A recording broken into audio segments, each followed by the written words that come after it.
Two families, worlds apart and a decade removed, slaughtered in their own homes. In both cases, the killer did not simply strike and vanish. He waited inside, hidden among the shadows before dawn. In Villisca, investigators found attic footprints and signs the murderer lingered before the attack. In Hinterkaifeck, footprints led from the dark woods to the farmhouse, but none led away. The killers left behind no answers, only a trail of fear and strange details that defy explanation. Could these crimes be linked by more than coincidence?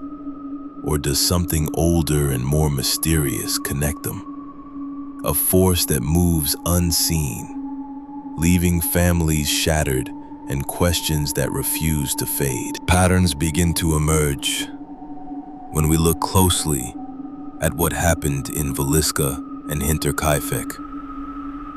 Both places, separated by distance and time, became the stage for acts of violence that left investigators and communities grasping for answers. The details of each crime scene, though separated by thousands of miles, seem to echo each other in unsettling ways. In Villisca, Iowa, the Moore family's home stood at the heart of a small, tight-knit community in 1912. On a warm June night, that sense of security was shattered. 8 people, Josiah and Sarah Moore, their 4 children, and 2 young guests, were murdered as they slept.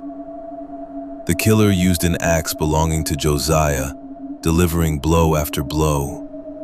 The weapon was left behind, its handle sticky with blood. But it was the aftermath that truly disturbed investigators.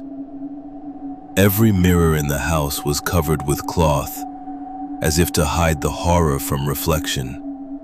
In the kitchen, a basin filled with bloody water suggested the murderer had calmly washed up before departing. A plate of untouched food sat on the table, adding to the sense that the killer lingered, unhurried, after the violence. Yet what truly puzzled detectives was the evidence that someone had been inside the house long before the murders. In the attic, they found 2 spent cigarette butts, clear proof that the killer had hidden there for hours, perhaps watching the family go about their evening routines. While the Moores and their guests attended church events and settled in for the night, an intruder waited above, listening to every sound. No one in town saw a stranger leave the house. The attack was so methodical, so complete, that it left almost nothing for the authorities to follow. 10 years later, in 1922, the Hinterkaifeck farmstead in rural Germany became the scene of a similarly gruesome crime. The Gruber family and their new maid were killed with a pickaxe, each victim struck with brutal precision. The setting was isolated, surrounded by woods and fields, with neighbors living far apart. In the snow outside, investigators found a single set of footprints leading from the forest to the farmhouse, but none going back. Inside, the killer moved through the house at night, dispatching every member of the household. Strangely, in the days after the murders, smoke was seen rising from the chimney, and the animals were fed, suggesting the killer remained on the property even after the deed was done. The similarities between Villisca and Hinterkaifeck are hard to ignore. Both crimes took place in remote homes, both involved entire families, and both showed signs of careful planning. There were chilling details that seemed almost ritualistic: the covered mirrors in Villisca, the footprints in the snow at Hinterkaifeck, and the sense that the killers felt no need to hurry or hide their actions. In each case, the murderer waited inside the home, blending into the silence until the moment to strike arrived. Investigators at the time struggled to make sense of these patterns. The cigarette butts in Villisca's attic hinted at a killer who was patient, even comfortable enough to smoke while waiting for his victims to fall asleep. At Hinterkaifeck, the previous maid had quit after hearing footsteps in the attic, a warning that went unheeded. The Grubers themselves reported strange noises and unexplained objects appearing in their home, yet they remained, perhaps unable or unwilling to believe that danger was so close. What remains most disturbing is the thoroughness of the violence and the calm exhibited by the perpetrators. There was no evidence of panic or haste. The killers seemed to move with purpose, carrying out their grim task and then vanishing as if swallowed by the night. No one was ever arrested for either crime. The towns of Villisca and Hinterkaifeck were left with legends and rumors, but no justice. As we trace the threads connecting these two tragedies, it becomes clear that the warning signs were there. Strange noises, subtle disturbances, a growing sense of unease. And yet, for reasons still debated, the families stayed, their routines unchanged until it was too late. The question lingers: did they sense what was coming, or were they trapped by something they could neither see nor escape? Strange warnings often slip into daily life, unnoticed, until it's too late. For the Moore family in Villisca and the Grubers at Hinterkaifeck, the days before their murders were marked by a series of unsettling signs. These weren't just ominous feelings, but concrete events that, in hindsight, seemed to pulse with significance. In Villisca, the aftermath of the murders revealed details that still unsettle investigators and historians. Every mirror in the Moore home was covered with cloth. The police were never able to say for certain who covered the mirrors. Some believed it was the killer, perhaps as part of a ritual to avoid seeing their own reflection, while others speculated it might have been a family habit or a reaction to the violence.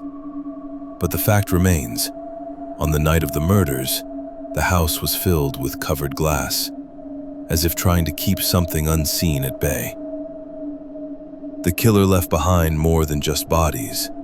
In the kitchen, a basin of bloody water and an untouched plate of food suggested someone had lingered after the violence, moving through the home with eerie calm.